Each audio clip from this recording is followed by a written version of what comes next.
সব পুরস্কার বাংলাদেশের পকেটে। বিশাল ব্যবধানে ওয়েস্ট ইন্ডিজকে হারিয়ে সিরিজ জয়ের পরে একই বললেন ম্যাচ সেরা হওয়া সৌম্য সরকার, টুর্নামেন্ট সেরা হওয়া রিশাদ হুসাইন আর ট্রফি জেতা অধিনায়ক মেহেদী হাসান মিরাজ। কি বললেন ওয়েস্ট ইন্ডিজের অধিনায়ক শাই হোপ। প্রিয় দর্শক, বাংলাদেশে 3 ম্যাচের ওয়ানডে সিরিজে 2-1 ব্যবধানে সিরিজ হেরে গেছে ওয়েস্ট ইন্ডিজ, যেখানে বাংলাদেশ প্রথম ওয়ানডে ম্যাচে জয়ের পরে দ্বিতীয় ওয়ানডেতে হেরে গিয়েছিল। সিরিজ সমতায় ছিল আর আজ তৃতীয় ম্যাচে মাঠে নেমে বাংলাদেশ আগে ব্যাটিং এ এসে তাণ্ডব ব্যাটিং এ সৌম্য সরকার ও সাইফ হাসানের দুর্দান্ত ঝড়ো ব্যাটিং এ 297 রান টার্গেট দিয়েছিল ওয়েস্ট ইন্ডিজকে। সেই টার্গেটে ব্যাট করতে নামা ওয়েস্ট ইন্ডিজকে বাংলাদেশি বোলাররা রীতিমতো কুপকাত করে দিয়েছে 117 রানে। 30 ওভার 1 বল খেলে অল আউট হয়ে যায় ওয়েস্ট ইন্ডিজ। বাংলাদেশ দারুণভাবে 179 রানের বিশাল ব্যবধানে জয় তুলে নিয়ে 2-1 ব্যবধানে জিতে সিরিজ জিতে নিয়েছে। আর এই ম্যাচে দারুণ ব্যাটিং করা সৌম্য সরকার 91 রানের ঝড়ো ইনিংস খেলায় ম্যাচ সেরার পুরস্কার পেয়েছেন। ম্যাচ সেরার পুরস্কার হিসেবে $1000 পুরস্কার পেয়েছেন সৌম্য সরকার। আর ম্যাচ সেরা হওয়ার পরে সৌম্য সরকার বলেন, এটার পিছনে অনেক পরিশ্রম ও নিষ্ঠা ছিল। এ সময় আমার স্ত্রী ও পরিবারের দারুণ সমর্থন পেয়েছে।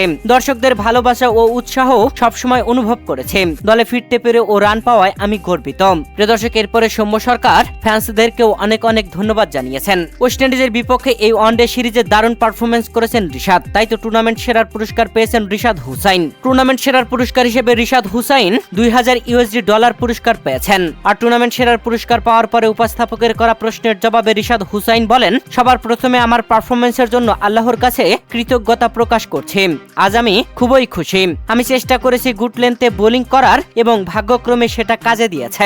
প্রিয় দর্শক, বাংলাদেশের বিপক্ষে শেষ ম্যাচে বিশাল ব্যবধানে হারার পরে সিরিজ হারা নিয়ে ওয়েস্ট ইন্ডিজের অধিনায়ক শাই হোপ বলেন, আমরা সিরিজ জিততে চেয়েছিলাম কিন্তু তা হয়নি। ব্যাটসম্যান হিসেবে আমাদের অনেক কিছু শেখার আছে। বাংলাদেশি স্পিনারদের বিরুদ্ধে ব্যাটসম্যানদের এটা একটা কঠিন চ্যালেঞ্জ ছিল। বাংলাদেশের ওপেনারদের কৃতিত্ব রয়েছে।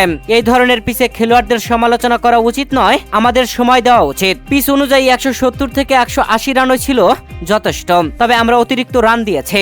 টি-20 একটি ভিন্ন ফরম্যাট, কিন্তু আমাদের মানসিকতা একই রয়ে গেছে। টি-20 সিরিজে আমরা চট্টগ্রামে যাব এবং সেখানকার পিচ অনুযায়ী পরিকল্পনা করব। প্রিয় দর্শক, ওয়েস্ট ইন্ডিজের বিপক্ষে সিরিজ জিতে অধিনায়ক মেহেদী হাসান মিরাজ উপস্থাপকের প্রশ্নের বলেছেন, ওপেনিং এ সাইফ সৌম্য যেভাবে ব্যাটিং করেছে তাতে আমাদের শুরুটা ভালো হয়েছে। এটা সহজ পিচ ছিল না। সামগ্রিকভাবে আমরা সত্যি ভালো ব্যাটিং করেছি।